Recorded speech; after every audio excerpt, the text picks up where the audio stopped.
ഞാൻ തലേ നോക്കുക നല്ല ഈ സൂര്യൻ അടർന്ന് എന്റെ ഉച്ചിയിലെങ്ങാണ് വീണ് കിടപ്പുണ്ടോ നോക്കിയത് എന്തോ ചൂടാണേ.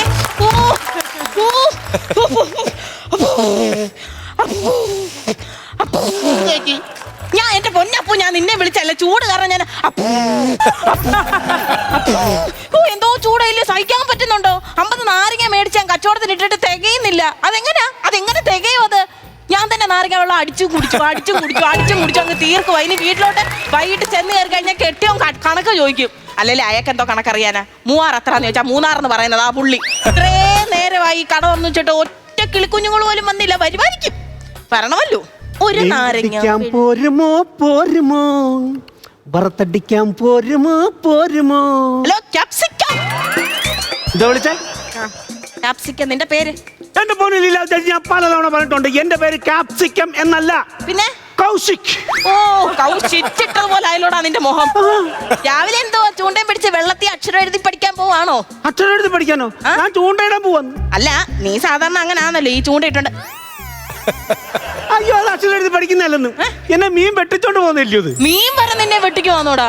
അല്ല ഞാൻ ഒരു കാര്യം ചോദിക്കട്ടെ, എന്തുവാ? നീ ഇന്നലെ മീൻ തരാന്ന് പറഞ്ഞു, തന്നില്ല, പറ്റിച്ചു. അതെന്തൊരു ഗ്രാമർ മിസ്റ്റേക്ക് ആയി പറയുന്നത്. എന്തുവാ? ഞാൻ മീൻ തരാമെന്ന് പറഞ്ഞ് തന്നില്ലല്ലോ. തരാതെ പിന്നെ നിങ്ങൾ എങ്ങനെ പറ്റിക്കും? എടാ അതല്ല, ഇന്നലെ നീ എനിക്ക് മീൻ തരാന്ന് പറഞ്ഞു, പക്ഷെ തന്നില്ല, പറ്റിച്ചു. ബുദ്ധിയില്ല നിങ്ങൾക്ക്. മീൻ തന്നാലല്ല നിങ്ങൾക്ക് അത് പറ്റിക്കാൻ പറ്റത്തുള്ളൂ. പക്ഷെ ഞാൻ മീൻ തന്നില്ലല്ലോ. എടാ ഈ നാരങ്ങ ഞാൻ അങ്ങ് വേണ്ട നോക്കും കേട്ടോ. ഉച്ചയ്ക്ക് ഞാൻ എറിയ. എടാ നീ ഇന്നലെ മീൻ തരാന്ന് പറഞ്ഞോണ്ട് ഞാൻ ഇന്നലെ മീൻ മേടിച്ചില്ല, പച്ചക്കറി വെച്ച് തിന്നുമായിരുന്നു. മീൻ ഉണ്ടെങ്കിൽ ഇന്ന് കൊണ്ട് തരണം. അങ്ങനെ ഈ മീൻ വേണം എന്ന് പറഞ്ഞാലേ മീനൊന്നും കിട്ടുന്നില്ലെന്ന് എനിക്ക്. അത് നിനക്ക് മീൻ കിട്ടാത്തേ? ഓ എന്റെ ദൈവമേ എന്തോ പറയാൻ. ഞാൻ വല്യകാലത്ത് ഈ ചൂണ്ടക്കൊളുത്തിട്ട് ഇങ്ങനെ ഇരിക്കും. 1/2 മണിക്കൂർ കഴിയുമ്പോഴായിരിക്കും ഒരു വെട്ടിനകത്ത് കാണുന്നത്. ഞാൻ പൊക്കി നോക്കുമ്പോ എന്തുവാ ഈ മീനെല്ലാം കൂടെ എന്റെ ചൂണ്ടയും കടിച്ചു മുറിച്ചോണ്ട് പോവാന്ന്. ഞാൻ പിന്നെ അതിടുമ്പം വേറെ ചൂണ്ടക്കൊളുത്ത് വെച്ച് വലിച്ചെന്നെ വെള്ളത്തിലിടുവാന്ന്. നിന്നെ തിരിച്ച് മീൻ പിടിക്കുവാന്ന്. ഈ ചെറുക്കന് മീനും കിട്ടത്തില്ല, ഇവൻ വേറുള്ള പണിക്കും പോത്തില്ല. ഈ ചെലവൊക്കെ ഇത് എങ്ങനെ നടക്കുന്നടാ? ചെലവെന്ന് പറഞ്ഞ റേഷൻ കട ഉണ്ടല്ലോ ചേച്ചി, കൊല്ലത്തായി വീട്ടിലുണ്ടല്ലോ കാന്താരി. റേഷനരിയും കഞ്ഞി വെച്ചിട്ടേ കാന്താരി ചമ്മന്തിയും കൂട്ടി ഞാൻ കഴിക്കും. എന്നിട്ടൊരു 8:30 മീൻ പിടിക്കാൻ പോകും. അല്ല അപ്പൊ ഈ മീന് തീറ്റ കൊടുക്കണ്ടായോ? മീനിന് തീറ്റ കൊടുക്കും. അതിനെന്താ ഒപ്പിക്കും? അത് മൈദാമാവ് നല്ല നേർപ്പിച്ച് ഇങ്ങനെ കുഴയ്ക്കും. എന്നിട്ട് അതിനകത്തോട്ട് ഇച്ചിരി പൈനാപ്പിൾ ജ്യൂസ് അങ്ങോട്ട് ഒഴിക്കും. എന്നിട്ട് ഇച്ചിരി കപ്പലണ്ടി പൊടിച്ച് അതിനകത്ത് ഇടും. എന്നിട്ട് കശുവണ്ടി പൊടിച്ചിടും. എന്നിട്ട് ഇച്ചിരി ന്യൂഡിൽസിന്റെ മസാലയും കൂട്ടി ഇങ്ങനെ അങ്ങോട്ട് ഞെവടിയിട്ട് ചെറിയ ചെറിയ ഉണ്ടകളാക്കിയിട്ട് ഇതിനകത്ത് ഒരു തമ്മീന് കൊടുക്കുന്നു. പിന്നെ അത് നിനക്ക് തിന്നോ? അയ്യോ അത് പറ്റത്തില്ല. മീൻ ഇത് കൊടുത്തില്ല ഭയങ്കര വിഷയമാണ്. മീൻ വഴക്കുണ്ടാക്കും നിന്നോട്? പിന്നെ ഇല്ലയോ എന്റെ പൊന്നി ചേച്ചി, കഴിഞ്ഞ ദിവസം തീറ്റ ഇല്ലാഞ്ഞിട്ട് ഞാൻ തിട്ടേന്ന് ഈ കൽത്തിട്ടയില്ലേ അതിനകത്തുനിന്ന് ഒരു മണ്ണിരെ കുഴിച്ചെടുത്ത് ഈ ചൂണ്ടയെ കൊളുത്തി ആറ്റിൽ ഇങ്ങനെ ഇരുന്നു. ഇച്ചിരി കഴിഞ്ഞപ്പോ ഒരു ആറ്റുവാള പൊങ്ങി വന്ന് എന്നോട് പറയുവാ, കൊണ്ടുപോടാ മണ്ണരയും കൊണ്ടെന്ന്. അങ്ങനെയുള്ള മീനായിക്കോളെ. അല്ല നീ ഒരു കാര്യം മനസ്സിലാക്കണം. ഇപ്പോഴത്തെ ആൾക്കാർ ഈ മീൻ പിടിക്കുന്നതെന്ന് വെച്ചാൽ ഈ പ്ലാസ്റ്റിക്കിന്റെ ചെറിയ മീനിന്റെ ഷേപ്പുള്ള എന്തോന്നാണ് അതിന് പറയുന്നത്, ഈ ചെറിയ മീനിന്റെ ഷേപ്പുള്ള സാധനം കിട്ടും. ഈ ഫ്രോഗ്, അതുപോലെ ഈ കൊഞ്ച്, അതുപോലെ ചെറിയ മീനിന്റെ ഷേപ്പുള്ള ഡമ്മി കിട്ടും. അത് ഇട്ട് കഴിഞ്ഞ് കഴിഞ്ഞാൽ ഒറ്റപ്പിടിയാ. അങ്ങനെ ആൾക്കാർ മീൻ പിടിക്കുന്നത്. നമ്മുടെ നാട്ടിൽ ഈ ഡമ്മി കിട്ടാഞ്ഞിട്ട് ഞാൻ 3-3.5 മണിക്കൂർ യാത്ര ചെയ്ത് ആലപ്പുഴ ഒരു മീൻ കടയിൽ ചെന്നിട്ട് ഇത് വാങ്ങിച്ചു. മീൻ സാധനമൊക്കെ നിൽക്കുന്ന കടയിൽ നിന്ന് വാങ്ങിച്ചു. മീനിന്റെ ഡമ്മിയെ, കൊഞ്ചിന്റെ ഡമ്മിയെ, അതുപോലെ തവളയുടെ ഡമ്മിയെ, ഇതെല്ലാം കൊണ്ട് ഞാൻ വീട്ടിൽ കൊണ്ടുവച്ച ഒരു കവറിനകത്ത്. ഞാനൊന്ന് കുളിച്ചിട്ട് വന്നപ്പോഴത്തേക്ക് ഞങ്ങളുടെ വല്യമ്മ അതെല്ലാം കൂടെ വെട്ടിക്കഴുകി കറി വെച്ചേക്കുന്നു. എന്നിട്ട് അവര് പറയുക, ഇന്നത്തെ കാലത്ത് ഒരു സാധനവും വാങ്ങിക്കാൻ പറ്റത്തില്ല, എല്ലാത്തിലും പ്ലാസ്റ്റിക്കിന്റെ മായമാണ്. ഈ പ്ലാസ്റ്റിക്കിന്റെ ഡമ്മി വെട്ടി തിന്നിട്ടായി തള്ള ഇത് പറഞ്ഞു ഓർത്തോണം. എന്തായാലും ഈ മീൻപിടുത്തം ഒരു ബോർ പരിപാടി. എത്ര നേരം ഇങ്ങനെ കമ്പ് പിടിച്ചോണ്ട് നിൽക്കണം? വലിയ ഒരു ബോറടിയില്ല. ഞാൻ നല്ല പാട്ടൊക്കെ പാടി നല്ല ആവശ്യമായിട്ടല്ലേ പാടുന്നത്. അപ്പൊ ഞാൻ പാട്ട് പാടുന്നത് ചേച്ചി കേട്ടിട്ടില്ലേ? ഇല്ല. എന്റെ പൊന്ന് ചേച്ചി, ഞാൻ പാടുന്നത് ചേച്ചി കണ്ണടച്ചൊന്ന് കേട്ടു നോക്കണം. റെക്കോർഡ് കേൾക്കുന്ന പോലെ ഇരിക്കും. സത്യം കേൾക്കണോ ചേച്ചിക്ക്? ഇപ്പൊ പാടി കേൾപ്പിക്കാമല്ലോ. ഇപ്പോഴത്തെ നമ്മുടെ ട്രെൻഡി ആയിട്ടുള്ള പാട്ടാണ്. കണ്ണടയ്ക്കുമ്പോഴേ കറക്റ്റ് ഫീൽ കിട്ടത്തുള്ളൂ. തമ്മിൽ പിണങ്ങിപ്പോകല്ലേ, കാണാതമായല്ലേ കണ്ണേ, നമ്മൾക്ക് നാം തന്നെയല്ലേ, കൂടെ പിറന്നവരല്ലേ, ഹൃദയം മുറിയും. ഇപ്പൊ മുറിഞ്ഞെന്റെ ഹൃദയം എങ്ങനെയുണ്ട് എന്റെ പാട്ട് കണ്ണടച്ച് കേട്ടിട്ട്? ചെവിയും കൂടെ അടയ്ക്കാൻ തോന്നടാ. അത് കൊള്ളാം. നീ ചെന്നാട്ടെ. മീൻ ഇറങ്ങുന്നതിന് മുമ്പേ അല്ലെ നാരങ്ങ വെള്ളം വല്ലതും വേണോ? അയ്യോ വേണ്ട. അതിനെക്കാട്ടി നല്ലത് ചെളിവെള്ളം കോരി കുടിക്കുന്നത്. നാരങ്ങ വെള്ളം. മീൻ ഇറങ്ങുന്ന സമയം എനിക്ക് പോണം എന്ന് വെച്ചാൽ നീ ചെല്ലുന്ന വരെ മീൻ കരയിൽ കയറി ഇരിക്കുവല്ലേ, നീ ചെല്ലും പറഞ്ഞാനെ കൊണ്ട്. നിങ്ങൾക്ക് കച്ചവടം നടക്കുന്നുണ്ടോ ഈ കടയിൽ? ഭയങ്കര മോശം നാരങ്ങ വെള്ളം. ഈ ചൊറിയും ഭർത്താനും പറയുന്നുണ്ടോ കച്ചവടം നടക്കാം? നാക്ക വല്ല റബ്ബർ ബാൻഡും കിട്ടിയിട്ടിരിക്കും. വള്ളത്തില് ചെറുക്കനൊരു സഹകരിക്കരുത്. പണ്ട ചെറുക്കനെ ഇവർ അപ്പച്ചക്കാരി ഉണ്ടല്ലോ, പണ്ടൊരു ആഗ്രക്കാരെ വന്നപ്പോ ചാക്ക കയറി പോയതാ. പിന്നെ നേരത്തെ ഒരു പെണ്ണിന്റെ കാര്യം പറഞ്ഞില്ല, മനഃപൂർവ്വം വലിച്ചിട്ടത് ആണ് സത്യം. തരളിതോ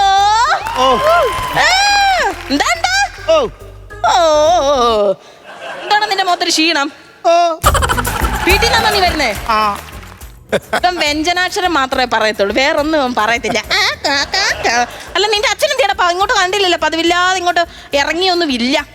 അച്ഛൻ കൂച്ചൻ അച്ഛനാണ് കട്ടില ഇരുന്നിട്ട് പഴയ KSRTC ബസിന്റെ ഗിയർ ലിവർ വിറയ്ക്കുന്നു.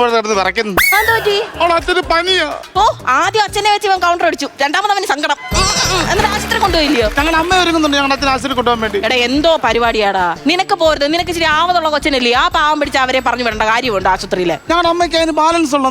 എന്തോ ഇതിന് ക്യൂ നിൽക്കുമ്പോ തെറ്റിക്കുമ്പോ വഴക്കുണ്ടാക്കാൻ ഞങ്ങളുടെ അമ്മയ്ക്ക് അറിയത്തുള്ളൂ. ആശുപത്രി ചെന്നിട്ട് എനിക്ക് അറിയത്തില്ല. അയ്യോ ഇതുവരെയായിട്ട് നിങ്ങളുടെ അമ്മ ഈ വഴക്കൊന്നും നിർത്തിയില്ലയോ? ഓ ഞങ്ങളുടെ അമ്മ ഈ ചൊട്ടയിലെ ശീലം ചുടല വരുന്നില്ലയോ? ഞങ്ങളുടെ അമ്മ ഈ വഴക്ക് നിർത്തത്തില്ലേ. കഴിഞ്ഞിടയ്ക്ക് കോടാലി കൊണ്ടിട്ട് കാല് മുറിച്ചപ്പോഴേ അമ്മ അങ്ങോട്ട് ഞാൻ ഗവൺമെന്റ് ആശുപത്രി ചെന്നു. അമ്മ OP ടിക്കറ്റ് എടുക്കാൻ നിന്നിട്ട് അവിടെ ക്യൂ തെറ്റിച്ച് മുടിഞ്ഞ തെറി വിളിയും വഴക്കും. ഈ കീറിയ കാലം കൊണ്ട് ഞാൻ ജമ്പ് ചെയ്ത് ഇപ്പുറത്ത് ചാടി വീട്ടിൽ വന്ന് നാണക്കേട് സഹിക്കാൻ പറ്റാച്ചിട്ട് അവിടുത്തെ സെക്യൂരിറ്റി എന്നെ വിളിച്ച് പറഞ്ഞു, ഞങ്ങളുടെ അമ്മയുടെ ഒരു തെറിക്ക് തന്നെ ഗവൺമെന്റ് ആശുപത്രിയിലെ ജനറേറ്റർ പൊട്ടിത്തെറിച്ചെന്നു. അത്രയ്ക്ക് തെറിവിളിയാണ് ഞങ്ങളുടെ അമ്മ. നിനക്ക് ഇത്രയും വയസ്സും പ്രായമൊക്കെ ആയില്ലയോ? അവർക്കൊരു സഹായത്തിന് നിനക്കൊരു കല്യാണം കഴിക്കല്ലോ. കല്യാണം കഴിക്കുന്ന ഞാൻ എവിടെ കൊണ്ട് കിടത്തും? ആകെപ്പാടെ 2 മുറിയുള്ളൂ. അതിനകത്ത് ഞാൻ എവിടെ കൊണ്ട് കിടത്തും? 2 മുറിയില്ലേ, അതിലൊരെണ്ണത്തിലും കിടത്തരുതോ? ആകത്തെ മുറി ഞങ്ങൾ അച്ഛനും അമ്മയും കൂടെ കിടക്കും ചേച്ചി. പിന്നെ ഞാൻ കയറി നടത്താ ഞാൻ കിടക്കുന്നത്. കിടക്കാൻ നീ എന്തോ ചവിട്ടുവായാന്നോ? ചവിട്ടുവായെന്ന് ഇടയ്ക്ക് വല്ലപ്പോഴും എടുത്ത് കുടയുമല്ലോ, അതുപോലെ ചെയ്യത്തില്ല. അതിനോടൊപ്പം ഞങ്ങളുടെ അപ്പച്ചിയുടെ പിണങ്ങി വന്ന് അവിടെ കിടക്കുക. എന്റെ കിടക്കപ്പാടം വരെ പോയി. അപ്പച്ചിയോ? അപ്പച്ചി പിണങ്ങി വന്ന് കിടക്കും അവിടെ. എന്താ പറ്റിയത്? അപ്പച്ചി ഇറങ്ങിയെന്ന് പറഞ്ഞാൽ അമ്മാവനാണെങ്കിലേ വേറെ എടുത്തിട്ട് കമ്പനിയായിരുന്നു.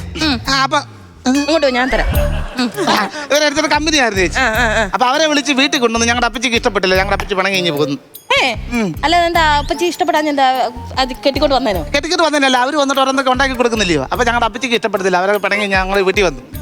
അവരും ഉണ്ടോ വീട്ടില്? ഞങ്ങളുടെ അപ്പച്ചി ഉണ്ട് വീട്ടില്. അപ്പൊ നീ എവിടെ കിടക്കും? നീ ഞാനെങ്കിൽ മുറ്റത്തെങ്കിൽ പാവരിച്ച് കിടക്കും, പുളി ഉണക്കാൻ കിടക്കുന്ന പോലെ അങ്ങനെ കിടക്കാം. മഴ പെയ്യുമ്പോ എന്ത് കൊടുക്കും? മഴ പെയ്യുമ്പോ പായടത്ത് മേളി വെച്ചിട്ട് ഞാൻ മണ്ണിനകത്ത് കിടക്കും. കേട്ടോ. പിന്നെ ഞങ്ങളുടെ അച്ഛൻ ഇന്നലെ ചോദിക്കാൻ ചെന്നു. അപ്പച്ചിയുടെ വീട്ടിലോ? അപ്പച്ചിയുടെ വീട്ടിൽ ചോദിക്കാൻ അമ്മയോട് ചോദിക്കാൻ ചെന്നു. 2ാമത് കല്യാണം കഴിച്ച് എന്തിനാന്ന്. അപ്പൊ അവിടെ ചെന്നപ്പോ അമ്മാൻ അവിടെ ഇല്ല, മറ്റേ പെണ്ണുമ്പോൾ മാത്രമേ ഉള്ളായിരുന്നു. ഏത് ഈ പുതിയ അപ്പച്ചിക്കാരി? പുതിയ അപ്പച്ചി. അപ്പൊ അവരുടെ അച്ഛനോട് പറഞ്ഞു കുറച്ചേരം ഇരിക്കുക. അത് കഴിഞ്ഞ് ചേട്ടൻ വന്നിട്ട് സംസാരിച്ചിട്ട് പോകുന്നതുകൊണ്ട് അച്ഛൻ രാത്രി 9 മണി വരെ അവരോട് അവിടെ ഇരുന്നു. ഞങ്ങളുടെ അമ്മ വന്നപ്പോ ഞങ്ങളുടെ അച്ഛനെ അവരവിടെ കയ്യോടങ്ങ് പോക്കി. അല്ല കാര്യം പറഞ്ഞോണ്ടിരിക്കുവല്ലായിരുന്നോ? കാര്യം പറഞ്ഞോണ്ടിരിക്കുവായിരുന്നു. അവരെ കൊണ്ട് പിന്നെ വീട്ടിൽ വന്നു. അവരും ഇവിടെ പുഴിഞ്ഞ തെറിവിളി ബഹളമൊക്കെ ആയിരുന്നു. അതല്ല എനിക്ക് വിഷമം. ഞാനേ സ്വയം തൊഴിലിന് വേണ്ടി ഒരു 50,000 രൂപ ലോൺ എടുത്തായിരുന്നു ചേച്ചി. അപ്പൊ അവര് പറഞ്ഞത് കട തുടങ്ങാനെന്നും പറഞ്ഞിട്ട് എടുത്തതാ. മനസ്സിലായി. 50,000 രൂപ കിട്ടിയായിരുന്നു. അപ്പൊ 50,000 രൂപ കിട്ടി കഴിഞ്ഞപ്പോഴേ ഞാനതിന് 5,000 രൂപ എടുത്തിട്ട് ഞങ്ങൾ അളിയനും കൊടുത്തായിരുന്നു. ലോൺ എടുത്ത പൈസ ഇല്ല, നീ എന്തിനാ അളിയന് 5,000 രൂപ കൊടുത്തത്? ഞങ്ങളെ കെട്ടിച്ചിട്ട് 8 വർഷമായില്ലേ, 25,000 രൂപ കൊടുക്കാനുണ്ടായിരുന്നു. ഇടയ്ക്ക് കുറച്ച് ലാസ്റ്റ് 5,000 രൂപ അത് കൊടുത്തങ്ങ് തീർത്തെന്തുവാലും. ഏതറിളിതാ നിന്റെ പെങ്ങളെ നീ കെട്ടിച്ചു വിട്ടാന്നോ അതോ ഇൻസ്റ്റാൾമെന്റ് ആയിട്ട് കൊടുത്താന്നോ? ഇങ്ങനെ കുറച്ച് കൊടുക്കാനായിട്ട്? അല്ലെങ്കിൽ അളിയെ കൊല്ലുവന്ന്. അപ്പൊ ലോൺ കിട്ടി 50,000 രൂപയ്ക്ക് ഞങ്ങളുടെ അച്ഛനെ ഞങ്ങളുടെ അച്ഛൻ പറയാ ഒരു ജീൻസിന്റെ പാൻറ് കൂടെ വാങ്ങിച്ചിട്ട് വരാം ഞങ്ങളുടെ അച്ഛനെന്ന്. ലോൺ എടുത്ത പൈസക്കോ? കൊള്ളാം. എന്നിട്ട് നീ മേടിച്ചു കൊടുത്തോ? ഞാൻ മാറ്റി കൊടുത്തൊന്നും പറയണ്ട. ഞങ്ങളുടെ അച്ഛന് ജീൻസിന്റെ പാൻറ് കൊടുത്ത് എന്നിട്ട് ഞാൻ കണ്ടില്ലല്ലോ ഞങ്ങളുടെ ജീൻസ് ഇട്ട് ഇറങ്ങുന്നൊന്നും. ഞങ്ങളുടെ അച്ഛൻ ജീൻസിന്റെ പാൻറ് ഇട്ടിട്ട് ഞങ്ങൾ പോലും കണ്ടില്ലല്ലോ വരയ്ക്കാത്ത വെച്ചിട്ട്. അതെന്തുവാ? ഞങ്ങളുടെ അച്ഛനാണെങ്കിൽ അതുകൊണ്ടല്ലേ പാൻറ് ഇടുന്നത്. ഒരു കാലിനകത്തോടെ 2 കാല് കയറ്റിയിട്ട് അച്ഛൻ്റെ മറ്റേ കാലിനകത്തോടെ ശരീരം മൊത്തം കയറ്റിട്ട് നടുക്ക് സിപ്പും വെച്ചിട്ട് കട്ടിലെ കിടന്ന് പൊളയമായിരുന്നു. അപ്പൊ ഞങ്ങളുടെ അമ്മ എന്നെ വിളിച്ചു പറയടാ ഓടി വാടാ പെരയ്ക്കകത്ത് കട്ടിലയിൽ ഒരു ജീൻസിന്റെ പുഴു കിടന്ന് പൊളയ്ക്കുന്നെന്ന്. ഞാൻ വന്നിട്ട് വലിച്ചു കയറി എടുക്കുവായിരുന്നു ഞങ്ങളുടെ അച്ഛനെ. എന്നിട്ട് ഞാൻ ബാക്കി പൈസ കിട്ടി 50,000 ബാക്കി പൈസ ഒരു കെട്ട നോട്ടുണ്ടായിരുന്നു. നിനക്ക് സ്വയം തൊഴിലാണെന്നുള്ള പൈസ നീ ചെലവാക്കുന്നതിന് ആലോചിച്ചോ? എനിക്ക് ചെയ്യാൻ വേണ്ടിയുള്ള പൈസ ഞാൻ അലമാരിക്കകത്ത് വെച്ചിട്ട് ഞാൻ കുളിച്ചിട്ട് തിരിച്ചു വന്നപ്പോ ഈ പൈസ കാണുന്നില്ല. ഞങ്ങൾ അച്ഛനോട് ചോദിച്ചു ഇവിടുത്തെ പൈസ എന്ന് ചോദിച്ചപ്പോ അച്ഛൻ പറയാ അയ്യോ അത് ഒരു കെട്ട് പൈസ ആയിരുന്നു. ഞാൻ വിചാരിച്ച് പഴയ രസീത് കുറ്റി അതുകൊണ്ട് അപ്പുറത്തെ ഉണ്ണിക്കൂട്ടിന് കളിക്കാൻ കൊടുത്തു. അങ്ങനെ എൻ്റെ പൈസ എല്ലാം നഷ്ടപ്പെട്ട. അപ്പൊ ബാങ്കുകാർ പറയുന്നത് ഈ 50,000 രൂപ ആദ്യം തന്നില്ലയോ. അപ്പൊ ഈ ഞാൻ കടയിടാൻ വേണ്ടി തന്നല്ലോ. അപ്പൊ അവർക്ക് കട കണ്ടാലേ ബാക്കി 50,000 രൂപ തരത്തുള്ളൂ എന്ന് പറഞ്ഞായിരുന്നു. നീ അതിന് കട ഉണ്ടാക്കിയില്ലല്ലോ. വേണ്ട എന്റെ കടയില്ലയോ? അത് ബാങ്കിൽ നിന്ന് ആൾക്കാർ വരുമ്പോ തൽക്കാലം അതല്ലേ ചേച്ചി. പോ സർക്കാർ കാര്യം നീ പോയോ കഷ്ടപ്പെട്ട് ജീവിക്കുന്ന പോയി പോ. അല്ല ചേച്ചി, ബാങ്കിൽ നിന്ന് ആൾക്കാർ വരുമ്പോഴേ എനിക്ക് സമ്മതിക്കുന്നില്ല. പിന്നെ എഴുത്തൂത്തൊക്കെ ഉള്ളത് എന്റെ പേരൊക്കെ അതിനകത്ത് വരും. ഇല്ല തള്ളിത്താ പൊക്കോ. നിങ്ങളുടെ അച്ഛനെ ഞാൻ ടാറിനകത്തൊന്നും രക്ഷിച്ചിട്ട് നിങ്ങളുടെ വീട്ടിൽ കൊണ്ടു തന്നില്ലേ? നിങ്ങളുടെ അച്ഛൻ ടാറിനകത്ത് കിടന്നപ്പോൾ ഞങ്ങൾ പൊക്കിയെടുത്ത് നിങ്ങളുടെ വീട്ടിൽ കൊണ്ടു തന്നപ്പോൾ നിങ്ങൾ പറഞ്ഞല്ലോ ഞങ്ങൾക്ക് പുളിയിഞ്ചി വേണ്ടെന്ന് പറഞ്ഞില്ല. ഞാനൊരു കഴിയില്ല നിങ്ങളുടെ അച്ഛനെ അങ്ങോട്ട് തന്നില്ല. നിങ്ങൾ ആ ഒരു പറഞ്ഞ് തൽക്കാലം ബാങ്കിൽ നിന്ന് ആൾക്കാർ വരുമ്പോൾ ഇത് എൻ്റെ കടയാണെന്നൊന്ന് പറഞ്ഞാൽ മാത്രം മതി ചേച്ചി. അവരത് കണ്ടിട്ട് ഒപ്പിട്ടിട്ട് ബാക്കി പൈസ എനിക്ക് തരും, 50,000 രൂപ തരും. എന്നിട്ട് ഞാൻ എവിടെയും വേറെ കട ഇട്ടോളാം. ഞാൻ ഒരു കാര്യം പറയാം, 5 മിനിറ്റ് ബാങ്കുകാർ വരുമ്പോൾ 5 മിനിറ്റ് തരത്തുള്ളൂ. എനിക്കിഷ്ടമല്ല എന്റെ കടയുടെ ഫ്രണ്ട് ആൾ കൂടുന്നു, എനിക്കിഷ്ടമാണ്. അപ്പൊ കച്ചവടത്തിലല്ലേ കട തുടങ്ങിയത്? ആ എന്തുവായാലും നീ വന്ന സ്ഥിതിക്ക് നീ ഇവിടെ നിൽക്കുക, ഞാൻ താഴെ കുഴിച്ച് വെള്ളം എടുത്തോണ്ട് വരട്ടെ. അപ്പൊ ബാങ്കുകാർ വരുമ്പോൾ ഞാൻ പറയും എന്റെ കടയാണെന്ന് പറയും, അവരൊന്നും പറയരുത്. എനിക്ക് കുറ്റമൊന്നും വരത്തില്ല എന്റെ പൊന്നെ. ഒരിക്കലും കുറ്റമൊന്നും വരത്തില്ല ചേച്ചി. ഞാനിത് ഏറ്റെടുക്കത്തൊന്നുമില്ലല്ലോ, ഞാൻ വേറെ കട തുടങ്ങത്തില്ല ചേച്ചി. അതെ അവിടെ സാധനങ്ങളൊക്കെ എനിക്ക് കണക്കുള്ളതാ പറഞ്ഞേക്കാം. ലൈം അടിച്ചോട്ടെ. പ്രായത്തിൽ മൂത്താ ഞാൻ, എന്നെ നീ പറഞ്ഞേക്കാം കേട്ടാ. ലൈൻ അടിച്ചോട്ടെ ലൈം അടിച്ച് കുടിച്ചോട്ടെ ചോദിച്ചത്. എന്നിട്ട് പൈസ അവിടെ വെക്കണം. അങ്ങനെ വന്നറിഞ്ഞ് ബാക്കി 50,000 രൂപ കിട്ടുകയും ചെയ്യായിരുന്നു. അതുകൊണ്ട് എവിടെയൊക്കെ പോവായിരുന്നു.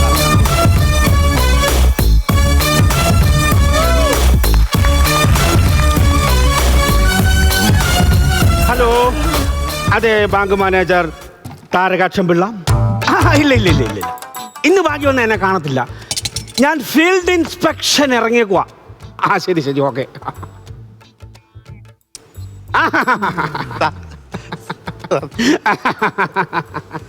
സാർ അങ്ങനെ വന്നേ? ഞാൻ റോഡ് കൂടെ പോകുന്നൊരു സംഭവമില്ലേ, ടൈം ബസ്. അതിനാ എവിടെ വന്ന് ഇറങ്ങിയത്? തൊട്ടപ്പുറത്തെ സ്റ്റോപ്പിൽ ഇറങ്ങി. ഈ സ്റ്റോപ്പിൽ ഇറങ്ങാറുന്നല്ലോ. അങ്ങനെ ഞാനും വിചാരിച്ചത്. പക്ഷെ അവിടെ നിർത്തിയപ്പോഴത്തേക്കും കണ്ടക്ടർ പെട്ടെന്ന് പുറകോട്ട് വന്നു. ഞാൻ അവിടെ തന്നെ ചാടി ഇറങ്ങി. സത്യം പറഞ്ഞാൽ ടിക്കറ്റ് എടുക്കാതെ കയറി വന്നതില്ലേ? ചെറുതായിട്ട്. ഇതാ നിന്റെ കട അല്ലേ? ഇതാ അല്ല, നീ മിടുക്കനാ കേട്ടോ. 50,000 രൂപ ആദ്യത്തെ ഗഡു തന്നപ്പോഴത്തേക്കും നീ ഇത്രയൊക്കെ ഒപ്പിച്ചില്ലേ? ഇതിലൊക്കെ മിടുക്കനാ. നിന്റെയാണോ ഈ സ്ഥലം? അല്ല, ഇത് പഞ്ചായത്തിന്റെ. പഞ്ചായത്തിന്റെയാണോ? പ്രോപ്പർട്ടിക്ക് എന്തോ കൊടുക്കും? വാക്സിൻ കൊടുക്കും. അല്ല, പേപ്പർട്ടിക്ക് എന്തോ കൊടുക്കുന്നു? പേപ്പർട്ടി അല്ല, ഈ കടയിരിക്കുന്ന പ്രോപ്പർട്ടി വസ്തു അതിനെന്ത് കൊടുക്കുന്ന? 2,000 രൂപ വാടക കൊടുത്താൽ മതി. ഇത്രയൊക്കെ ഒപ്പിച്ച് വെച്ചില്ല, അപ്പൊ അവർക്ക് ഭയങ്കര സന്തോഷം ആണല്ലേ. പിന്നെ വേറൊരു കാര്യം എന്ന് പറഞ്ഞാലേ, നീ നിന്റെ പേരിലായോണ്ടാണ് ഈ ലോൺ എമൗണ്ട് ഇത്രയും കുറഞ്ഞത്. ഇത് പക്ഷേ ഒരു സ്ത്രീയുടെ പേരിലായിരുന്നെങ്കിൽ 1.5 ലക്ഷം രൂപയുടെ കൂടുതൽ നിനക്ക് കിട്ടിയേനെ. ഭാര്യ ഇല്ലല്ലോ, എന്തോ ചെയ്യാനെ കൊണ്ടാ അല്ലേ കിട്ടിയേനെ. കഴിച്ചിട്ടില്ല. ഭാര്യയുടെ പേര് ലീലാവതി ഉണ്ട്. വെള്ളം എടുക്കാൻ പോയ ആണോ? ഭാര്യയുള്ളവർക്ക് അത് നേരത്തെ പറഞ്ഞായിരുന്നുണ്ട്. ഞാൻ എപ്പോഴേ ഒരു കാര്യം ചെയ്യും, എനിക്ക് കുറച്ച് വിവരങ്ങളൊക്കെ ചോദിച്ചറിയാണ്ട് ലീലാവതി ഇങ്ങോട്ട് വിളിക്കാം. ഭാര്യയുടെ പേര് തരാം കേട്ടോ. പക്ഷെ അവളെ എങ്ങനെ എപ്പോഴും ഈ ഭാര്യ എന്നൊക്കെ വിളിക്കുന്നത് അവിടെ കേക്ക് വിളിക്കില്ല കേട്ടോ. അവർക്ക് ഇഷ്ടമല്ല. കുട്ടപ്പ ആണോ ചേച്ചി എന്നൊക്കെ വിളിക്കുന്നത്. എന്നെക്കാളും പ്രായക്കൂടുതലാണ്. അതെങ്ങനെ ഒപ്പിച്ച്? അല്ല, പ്രേമത്തിന് കണ്ണും മൂക്കില്ലല്ലോ. അങ്ങനെ നിനക്ക് ബോധവും ഇല്ലല്ലോ. ഇങ്ങനെ വിളിച്ചാട്ടെ, ഭാര്യ ഇങ്ങോട്ട് വിളിച്ചാട്ടെ.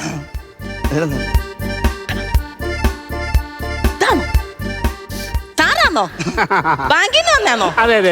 ഏത് ബാങ്കിന്നാ? പഞ്ചാബിൽ നിന്ന് വരുവാ. എന്നിട്ട് തലക്കെട്ടും പാട്ടൊന്നും ഇല്ലല്ലോ. പഞ്ചാബല്ല, പിന്നെ പഞ്ചാബ് ഇമോഷണൽ ബാങ്ക്. ഇമോഷണലോ? ഞങ്ങളുടെ ബാങ്കിൽ വന്ന് ആര് കരഞ്ഞു വിളിച്ച് പറഞ്ഞാലും ബാങ്ക് അങ്ങ് ലോൺ കൊടുക്കും. അത്രയ്ക്ക് ഇമോഷണൽ ടച്ചുള്ള ബാങ്ക് അതാണ് പഞ്ചാബ് ഇമോഷണൽ ബാങ്ക്. പാവം പിടിച്ച ഒരാളാ കേട്ടോ. അപ്പൊ ഇവന്റെ ലോണിന്റെ കാര്യമൊക്കെ ഇവൻ പറഞ്ഞു. ഭാര്യയല്ലേ? ഏതാ മനസ്സിലായില്ല. എനിക്ക് ഭാരമല്ലേ ഇതൊക്കെ ചോദിച്ചത്. എന്തോ ആണോ ഭയങ്കര ബുദ്ധിമുട്ട്.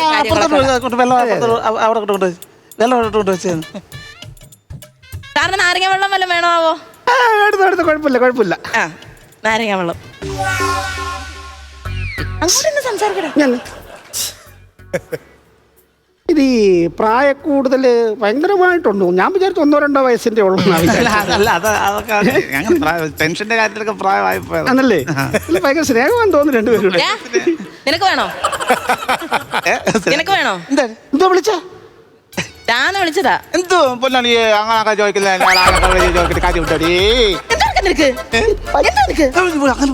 ലീവ് എടുത്ത് വീട്ടിലെങ്ങാനും പോയാൽ മതിയായിരുന്നു. ഇപ്പൊ ചെന്നതിന് കാര്യമില്ല. അവള് കഷായ ആശുപത്രി പോയി കാണും. ഞാൻ കൊണ്ടുവച്ച് ആവത്തേ ഉള്ളൂ. നാരങ്ങയും പോയി ചെയ്യാനാണ്.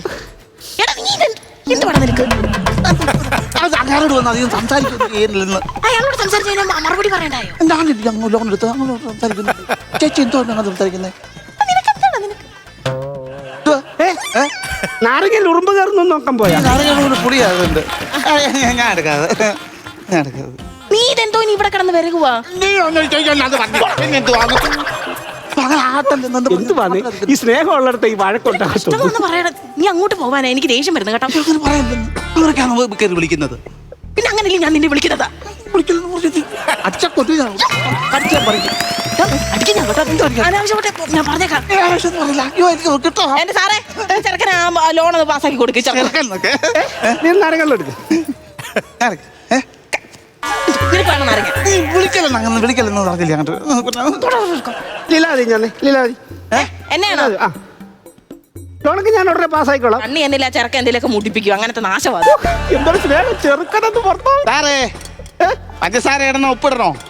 ആ ഉപ്പിടുന്ന കാര്യം പറഞ്ഞപ്പോഴേ ഓർത്തെ ലീലാവതിയിൽ ഒപ്പിടണം റിപ്പോർട്ട് കേട്ടോ. ഇവിടെ റിപ്പോർട്ട് എഴുതുമല്ലായിരുന്നു, എന്റെ പടം വരയ്ക്കുമായിരുന്നു. അയ്യോ പേപ്പർ മാറിപ്പോയി. ഇവിടെ ഒപ്പിടണം. അല്ല സാർ ഞാൻ ഒരു സംശയം ചോദിക്കട്ടെ, ഞാൻ എന്തിനാ ഒപ്പിടുന്നത്? അല്ല ലീലാവതിയുടെ പേരിലാണല്ലോ ലോൺ ഇപ്പൊ കൊടുക്കുന്നത് നമ്മള്. എനിക്കല്ല ലോണ്. ഇല്ല ഇല്ല ഇല്ല ഇല്ല കഴുതയ്ക്ക. അവനാണെങ്കിൽ അവന്റെ ഭാര്യയുടെ പേരിലാണല്ലോ അവനിപ്പോ ലോണിന് അപേക്ഷിച്ചിരിക്കുന്നത്. എന്ത്? അവന്റെ ഭാര്യയുടെ പേരിലാണല്ലോ, അതായത് ലീലാവതിയുടെ പേരിലാണല്ലോ അവനിപ്പം ലോണിന് അപേക്ഷിച്ചിരിക്കുന്നതെന്ന്. രണ്ട് സാറേ അനാവശ്യം പറയരുത് കേട്ടോ. ചെറുക്കൻ എന്റെ ഭർത്താവൊന്നുമല്ല, എനിക്ക് വേറെ ഭർത്താവുണ്ട്. ഗോപാലനാ, ലീലാവതി ഗോപാലൻ. അതാ അവൻ കല്യാണം പോലും കഴിച്ചിട്ടില്ല. ആ ചെറുക്കനെ കല്യാണം കഴിച്ചില്ലേ? ആർക്കും കൊടുക്കുവോ പെണ്ണ്? അവൻ പിന്നെ എന്തിനാ നിങ്ങൾ ഭാര്യയെന്ന് പറഞ്ഞു? അവൻ പറഞ്ഞോ? ഞാൻ അവന്റെ ഭാര്യയെന്ന് അവൻ പറഞ്ഞോ? അവൻ പറയത്തില്ല. അവൻ അത്ര വെളിവ്, അങ്ങനെ വെളിവുകേടുള്ള ചെറുക്കനൊന്നുമല്ല. അവൻ പറയത്തില്ലത്. വെള്ളം ഇച്ചിരി പേപ്പറോടെ ശരിയാക്കാനുണ്ട്. ഔട്ട് ഇരിക്കണം. വേണ്ട, എന്നോട് രാവിലെ വന്ന് പറഞ്ഞു ഇച്ചിരി പരവക്കേടുണ്ട്, എന്റെ പൊന്നു ചേച്ചി 50,000 രൂപ എനിക്ക് ലോൺ കിട്ടുന്ന കാര്യമാ, ആ കട അവന്റെ ആണെന്ന് പറയണ. ഞാൻ അന്നേരവേ പറഞ്ഞ സർക്കാർ കാര്യം അങ്ങനൊന്നും ചെയ്യരുത്, അത് തെറ്റാന്ന്. ഇങ്ങനെ പറഞ്ഞു വെക്കുമെന്ന് ഞാൻ അറിഞ്ഞില്ല എന്റെ പൊന്ന് സാറേ. ഇപ്പൊ ഞാൻ പണി കൊടുക്കാം. വേണ്ടേ സാറ് വേണ്ടേ? നീ കുടിക്കും. അല്ല എനിക്കോട്ടെ സാറ് കുടി. നിനക്ക് കുറച്ച് കഴിഞ്ഞ് ക്ഷീണം ഉണ്ടാവും, അതിനാണ് ഇപ്പോഴേ നാരങ്ങ വെള്ളം കുടിക്കാൻ പറഞ്ഞത്. എനിക്കോട്ടെ സാറ് കുടിക്കും. സാറ് എനിക്ക് പറയടി. ഇതാരാ നിന്റെ? ഞാൻ ആരാടാ നിന്റെ? ഞാൻ ആരാടാ നിന്റെ? ഇങ്ങോട്ട് വരാനാ പറഞ്ഞത്. തമ്പൂര് വായിക്കാത്ത കാര്യം പറയടാ അങ്ങോട്ട്. വെട്ടത്തോട്ട് വാടാ. ഞാൻ ആരാടാ നിന്റെ? ആരാടാ നിന്റെ? ഇങ്ങോട്ട് പോടാ. ഞാൻ ആരാടാ നിന്റെ? ആയോ? ഞാൻ ആരാടാ നിന്റെ? ചേച്ചി ഭാര്യ.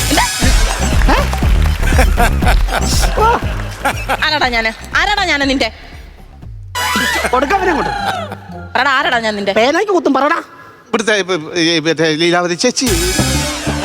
ലീലാവതി ചേച്ചി എന്റെ പൊന്ന് സാറേ, എന്നും വരും നാരങ്ങ വെള്ളം കുടിക്കാനായിട്ട് ചേച്ചി ചേച്ചി ചേച്ചി എന്ന് പറഞ്ഞു. ഇതുവരെ അരുതാത്തൊരു കണ്ണി ഞാനോ അരുതാത്തൊരു കണ്ണി അവനോ നോക്കിയിട്ടില്ല. പിന്നെ നിനക്ക് എവിടുന്ന ധൈര്യം വന്നോടാ?